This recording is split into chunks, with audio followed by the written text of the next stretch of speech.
Hi. So, for this video, I would just like to discuss yung thoughts ko tungkol sa pag-arrange ng schedule on daily basis. So, I saw a lot of people na lagi talagang mayroong white spaces sa calendar nila. Pero ako, yung perspective ko po doon is, tayong mga regular na tao, hindi pa natin deserve magkaroon ng white spaces sa life.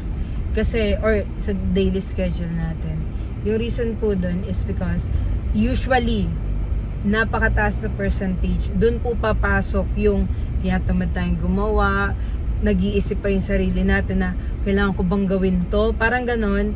Ngayon, syempre, sayang yung oras na yun. Yung iba sa atin, pwede, ang gagawin nila, mag-mindless scroll sa mga social media, manood ng mga videos na hindi naman sila matututo. Feeling ko po kasi ngayon, dapat kung gusto talaga natin ng big change sa buhay natin, kailangan din talaga ng big transformation sa mga habits natin or kung paano natin minamanage yung araw. So for example, pagising mo pa lang, mas maganda talaga meron ka ng checklist kung anong gagawin mo for certain day. Kahit na simple lang yung checklist mo, hindi mo kailangan ng sobrang bonggang checklist or kung anumang mga time and motion na pwede mo pang ma-add. Though, super cool kung may ganun po, syempre. Kumbaga, imagine niyo ultimo yung mga seconds nyo, merong na talagang paglalaanan. Pero I understand na hindi naman yung applicable sa lahat ng tao. Pero yun, as much as possible, try to minimize white spaces. Minimize white spaces. So, for example, ako rin po, dati ganun din ginagawa ko, naglalagay ako ng mga white spaces. Uy, kunyari may meeting po ako. Alam kong medyo mahaba sa 30 minutes yun, so gagawin ko na siyang 1 hour. Ngayon, okay, lumagpas lang ng 5 minutes sa 30 minutes na dapat.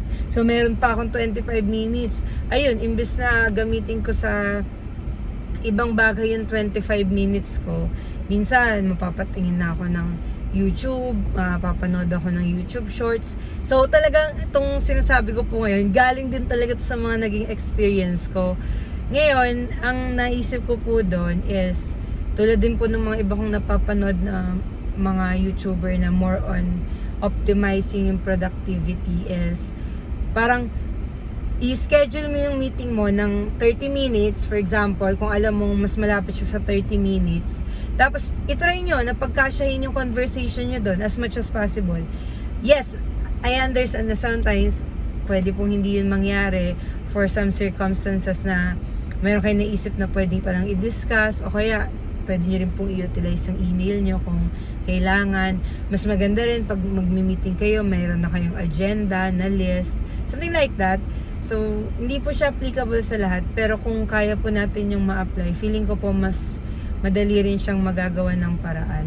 Tapos, pag inisip din po natin, mas mabibuild din yung self-discipline natin and yung self-respect natin sa sarili natin kung paano natin i-handle yung oras natin.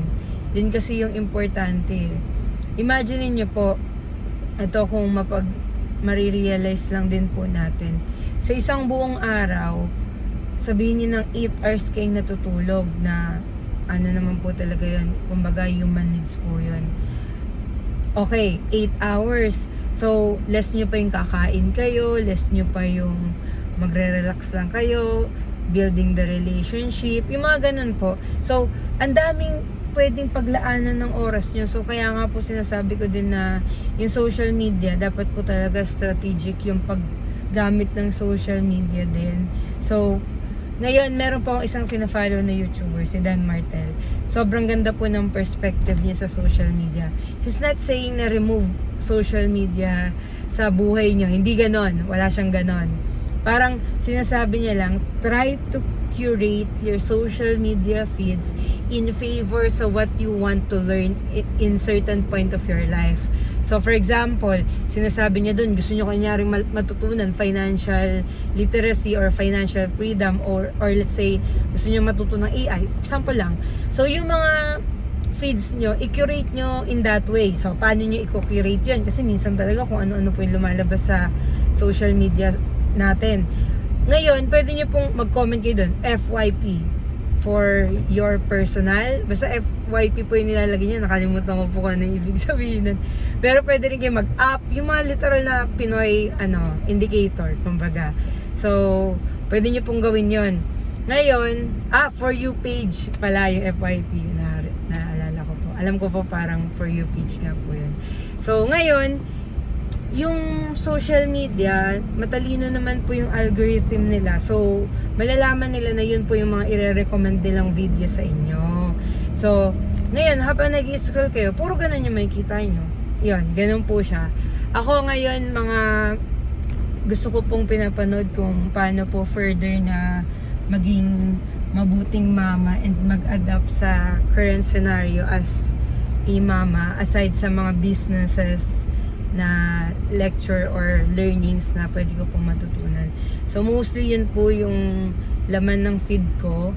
Sa YouTube naman, either nga po mga businesses na review ng mga businesses or AI or something. Kasi yun po yung malapit po talaga sa feed ko. So ngayon, ang nangyayari po, yun din yung nilalabas. Tapos ayun pala, may lofi bits din. So yun po yung lumalabas sa akin. Ngayon, yun, pwede nyo po siyang i-curate. So kunyari, dun sa white spaces nyo, magsa-social media kayo. Let's say na talagang part na po ng daily life nyo yung social media. So there's nothing wrong with that. Basta lang po, yung meron pa rin po kayo matututunan. Usually po kasi parang sa iba po, na lang bahala na di ba po? So, yun po sana yung maiwasan natin. Yun lang po. So, again, tong video na po ito is hindi para sa lahat. Pwedeng hindi po siya applicable sa inyo or meron po kayong objection and that's okay. I'm not forcing you dito po sa tips ko lang po. Pero kung susundin nyo po, I promise na life-changing po yung experience nyo with this one. And as you listen to some people na ganun po yung gusto rin, amazing. Kakaiba po talaga. It will change your perspective sa mga bagay-bagay. So, yun lang po sa ngayon. Thank you po sa pakikinig.